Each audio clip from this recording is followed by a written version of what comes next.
What's going on, guys? We have another episode in the Jackhammer series, and Jack and the Gophers are coming off of a big win against number 7 Wisconsin that has propelled them to be number 22 in the nation, ranked for the first time in I don't know how long, but we'll check Jack's season stats thus far, and he's got 55 tackles, 1.5 sacks, an interception, and 2 forced fumbles.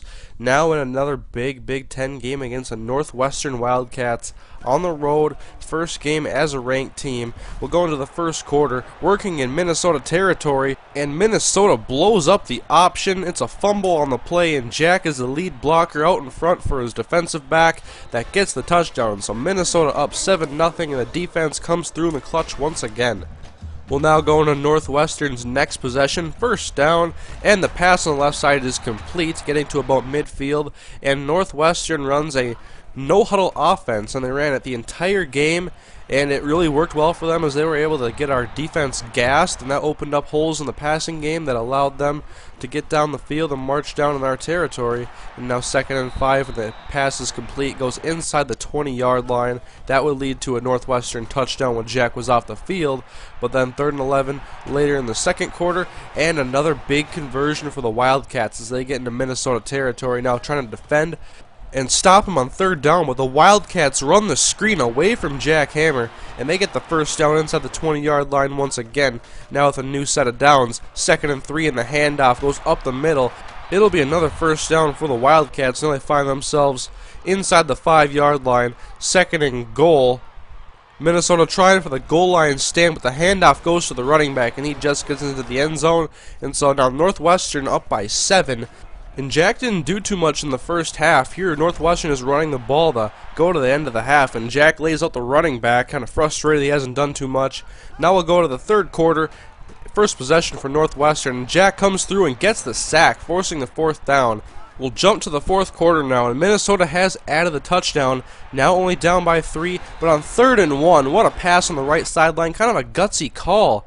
But it worked out for the Wildcats, and that led them to another field goal. And now, with just a couple minutes left in this game, Minnesota needs to get a stop and get their offense back on the field if they want a chance to win this. It would take a touchdown and an extra point to do so, but another first down by Northwestern would end this game. They win by 6, knocking off the newly ranked Gophers. Jack only with 5 tackles in the game, and now they have their last regular season opponent against the Illinois Fighting Illini, another Big Ten opponent. 1st and 10 in the first quarter, and Jack cannot get away from the offensive lineman.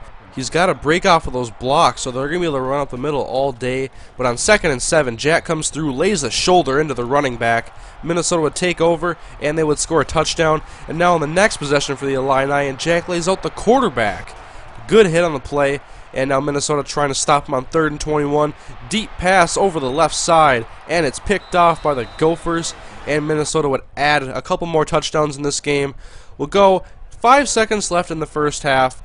Illini with not much going for him on offense, trying to throw a Hail Mary to end this half. Throwing it as far as he can, but Jack comes up and snatches the ball out of the air.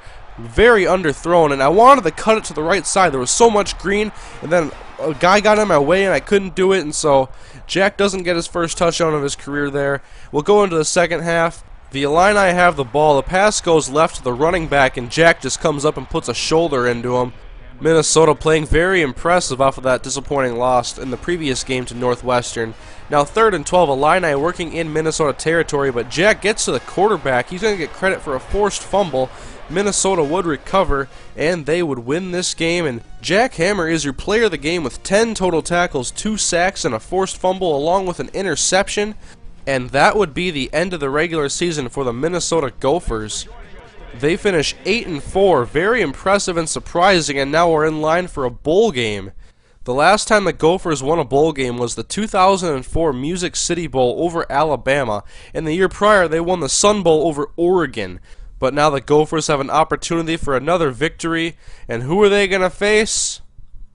The Georgia Bulldogs in the Gator Bowl. On paper, Georgia wins this matchup, but Minnesota, with the number 1 rush defense, the number 10 defense in the nation, they're hungry and they're looking for a victory. And so 3rd and 14 for the Georgia Bulldogs in the first quarter. Good protection for the quarterback as he unloads over the middle deep, and it's knocked away by a Gopher defender playing good pass defense early. Minnesota would get an early touchdown, and now we're in the second quarter, and Georgia's running the ball. They get a first down, getting up towards the 40-yard line. New set of downs for the Bulldogs.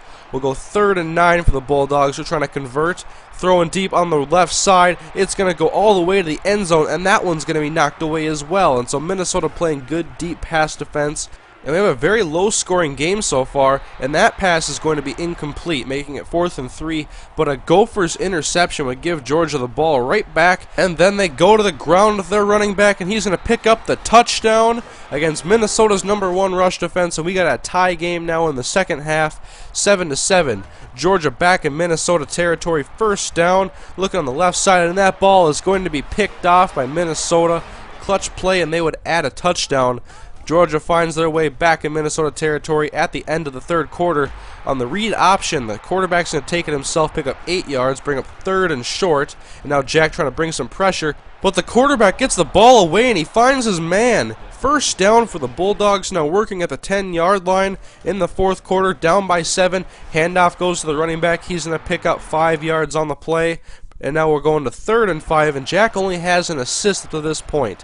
And so Georgia trying to convert or find the end zone, and the pass goes over the middle. It falls incomplete, wouldn't have been a first down anyways. And so 4th and 5 for the Georgia Bulldogs, a very critical play. A touchdown and an extra point would tie this game. Quarterback takes a snap. He's going to be hit as he throws as it goes over the middle, and it's a touchdown for the Georgia Bulldogs. 14-14 after the extra point, and Georgia would retake possession with 3 minutes left in the game. 3rd down and 8, but Jack puts down the receiver after he catches the ball. They would punt to the Gophers, and they would add a field goal. And so 1:09 left for the Georgia Bulldogs. Out of the gun, a field goal to tie this game and send it to overtime. Minnesota's defense needs one more stop. Pass goes over the middle. Jack puts him down and forces the fumble, but Georgia would recover. Now under a minute left to play, 3rd down and 1. Pass goes over the middle. It's incomplete, bringing up 4th down and 1. And the handoff goes right to the running back. They run away from Jack Hammer, and it's a first down for the Bulldogs. They move the chains, and now 1st and 5. Pass goes short, but Jack hits him, and he forces another fumble. But once again, the Bulldogs recover, and they keep possession. Now 2nd and 10. Pass goes on the left side. That's going to be complete, but it's only going to be a short gain of 4. Now 3rd down and 6. Minnesota looking for a stop. Pass goes short on the right side. That's going to be a first down. But Troy Stoudemire forces the fumble, and Minnesota recovers this one. And so Georgia fumbles 3 times on their final possession. You cannot do that and expect to win games. And so the Gophers win this 17-14, and then Jack Hammer's freshman year, he helps lead the Gophers defense to being number 10 in the nation, and they win 8 games and then go on to win a bowl game. And so Jack had a great freshman season. I'll show you the overall statistics in the next episode of this series when we enter his sophomore season. And this series has been so much fun to play. I'm really trying to play a lot now and get Jack onto Madden 12. And guess what? He's the player of the game in the Gator Bowl. In my opinion, it would have been the guy who recovered that final fumble. But nonetheless, he forced 2 fumbles on that last drive and helped set the tempo for that defense. That led them to the victory. And so Minnesota is your Gator Bowl champions. We'll be back next episode when we begin Jack's sophomore season with the Minnesota Golden Gophers. And I hope you guys have been enjoying the Jackhammer series so far. Can't wait to get more of these episodes up here as we begin sophomore season in the next episode. So you guys have a great day. I'll see you guys in the next commentary. And to my Minnesota Vikings, could you just hold on to a lead? Can you do that for me this week? I'd really appreciate it.